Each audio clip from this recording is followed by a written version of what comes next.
Hey guys, this is Chandler. I'm starting a new segment on my podcast called the Weekly Mashup. I'm basically going to take all my video content and audio content from the week and compile it into one about 10-minute podcast.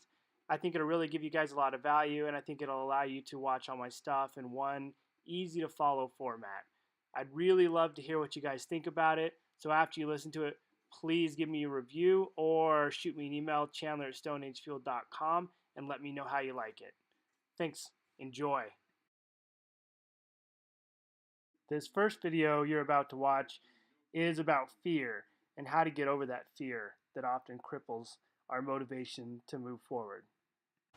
What's up, guys? We finally have a nice day here in Reno. It's been a combination of rainy, sunny, and it's beautiful out right now. And I wanted to make a little video about something that I think cripples a lot of us and holds a lot of us back from being able to attain our goals and do exactly what we want to do and achieve what we want to achieve. And that thing is fear.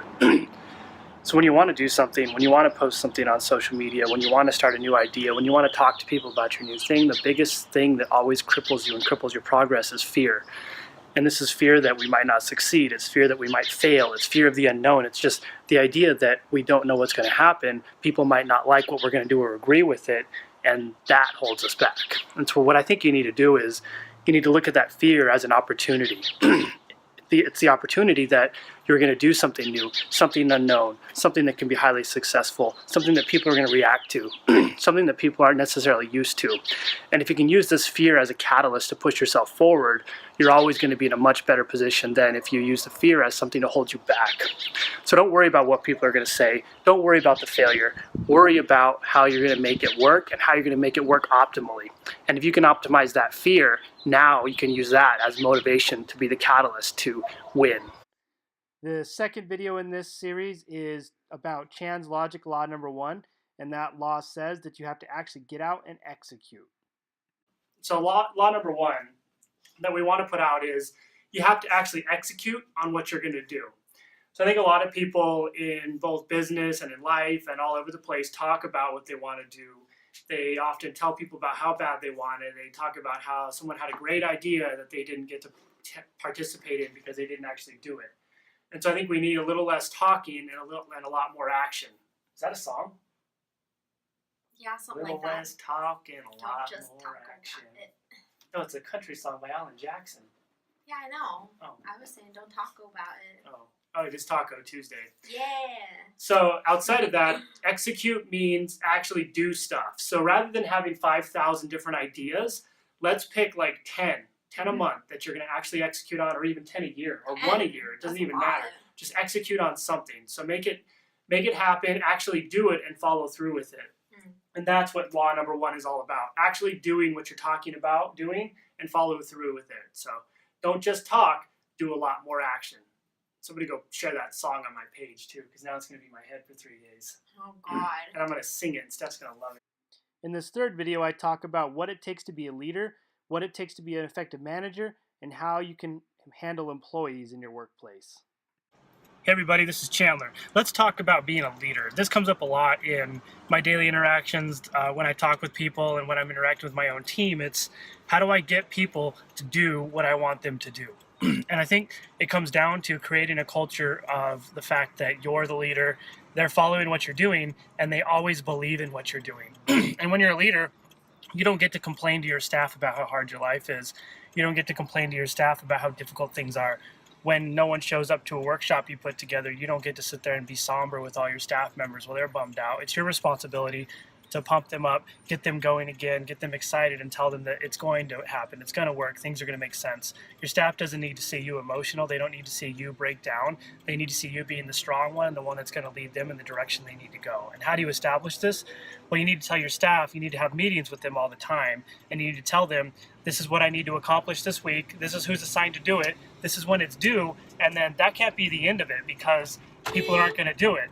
And if that's the end of it, that's not actually going to happen. So what you need to do is actually set it up. So you tell people, all right, this is what's due, and then you check in with them a couple of days later, and then tell them, all right, this is due. You check in with them a couple of days after that, and then you continuously check in with them to make sure that what they're doing is on point, they're doing it right, they're not getting frustrated because they're not able to do it, and that you actually know what's going on and you're following up with them, so it encourages them to actually keep doing it and they don't fall off the wagon. Now, if they don't do it, we often run into the situation in small businesses. What happens if your staff just doesn't do it?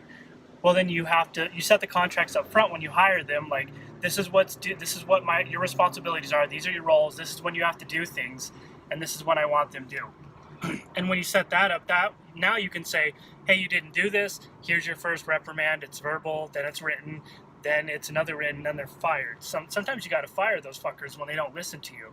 And if you continuously let these people just do whatever they want, you let them walk all over you, you let them get away with not doing it, and you let them get into the feeling that you need them, they're going to walk all over you all the time. So you need to establish the fact that, yes, you're a leader, yes, you can be friends, but there's also things they need to do. There's contracts you set up front, and if they don't do it, there's consequences for their action.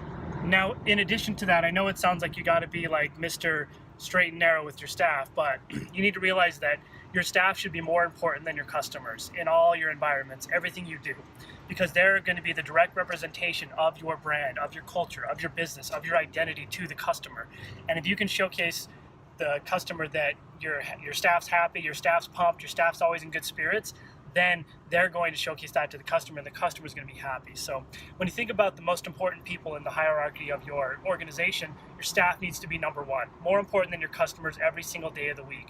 Treat them right, treat them really well, treat them to a level to where they know what they have to do, but they also know that you're a really good leader. You're always going to be there for them, and you're going to have people that will follow you to the ends of the earth. Hopefully this helps. Now go out there and be a leader. This last video is about avoiding toxic people or making sure you don't give too much to people who aren't going to give you anything in return. Okay, so I've been talking about staff and leadership a little bit lately, and I think there's one really, really big important point that I have to preface here and that I have to put out to everybody. It's if you get someone who continuously refuses to do their job, someone who continuously refuses to do what you say, someone who gives you excuse after excuse after excuse after excuse, and never actually follows through because they're scared or they can't do it or they don't know, or whatever excuse they throw out is because they're not ready. And I've had this happen to me a couple times, and these are the people that you give literally everything to. You mentor them, you talk to them, you console them, you say you're there for them, you do all these things. And then they'll quit, and they're going to say, oh, it was your fault, you did it, I just wasn't ready, this isn't something I wanted to do. And so what I think you need to do to set up this up at the beginning is, once you recognize this, you have to immediately make the decision to let that person go. If you just keep leading it on and you keep trying to save it and you keep trying to build them up, but they just never get anywhere, you're going to set yourself up for heartache on both your ends at the end of the relationship in the business. And so if you have the situation and you spot it, make that decision to end it right away.